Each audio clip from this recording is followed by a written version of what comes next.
So this is the third day of the committee hearing the censure motion that has been filed by the minority.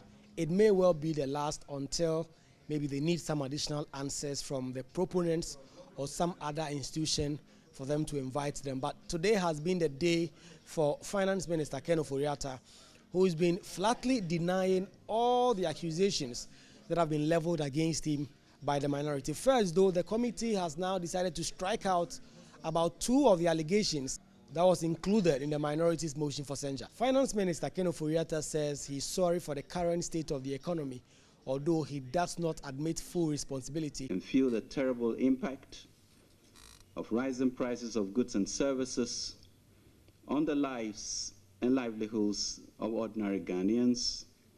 I feel the stress of running a business, but it is the strength and perseverance of the Ghanaian people that inspire me. Co-chairs, let me use this opportunity to say to the Ghanaian people what I believe with courage every finance minister around the world may wish to say to their people now.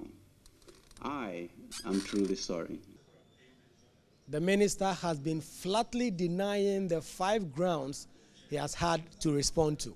Honorable co-chairs, 3 days ago, when the proponents were here, they alleged I had made payments from the contingency fund to support the National Cathedral. I want to state that this is just not true. Let me be categorical.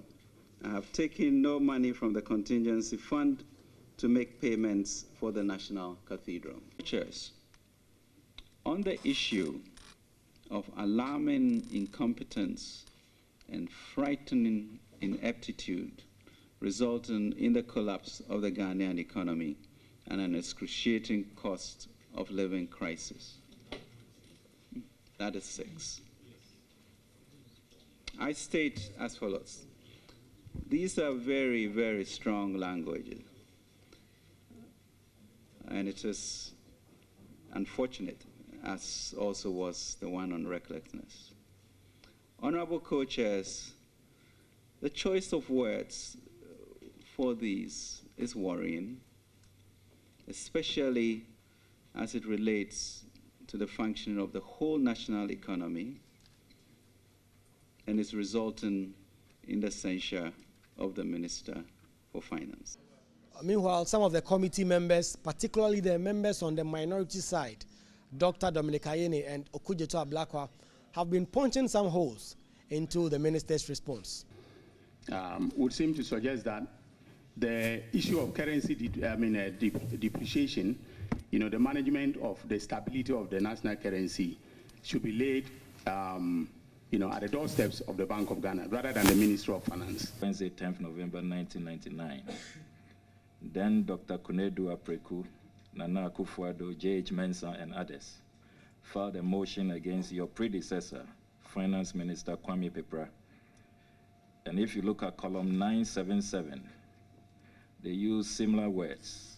Quote, the NDC government and Minister of Finance in particular had demonstrated absolute incompetence. They didn't say only incompetence.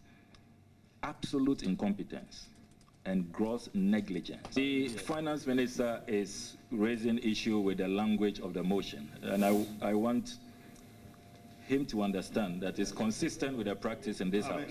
The Minister himself, on the 12th of March 2013, he's on record at the William Ofori-Atta Institute for Integrity lectures to have actually called for a coup. Nothing can be more stronger than that. So I don't think we'll be taking lectures on language from the Minister. What did he say exactly? Let's hear what he said, please.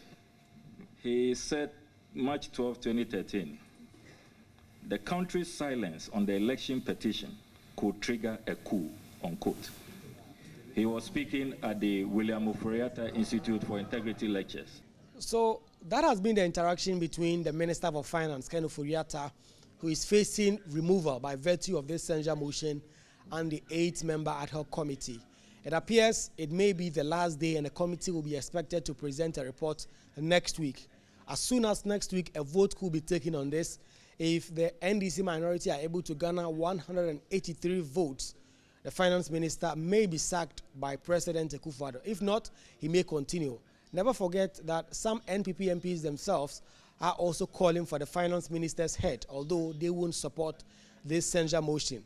Next week also is the date for the budget presentation. So a lot will be happening next week, whether or not Finance Minister Ofori-Atta keeps his job and whether or not he is the same person who reads the budget. Next week will be the storyteller. Reporting for Joy News, Kweku Asante, Parliament House, Accra.